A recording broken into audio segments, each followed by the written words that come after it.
sa first part ng ating ebidensya ng pulburon. Okay? Papakita natin ang ebidensyang matagal nang dapat nakita ng taong bayan. Si Kuting noong 2012 na siya ay bangag na bangag at halos araw ay nakikipag-session sa mga artista.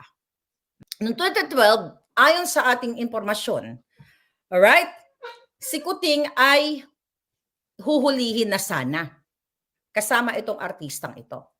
So huli na siya, may order na po, actually hawak ko. Alright?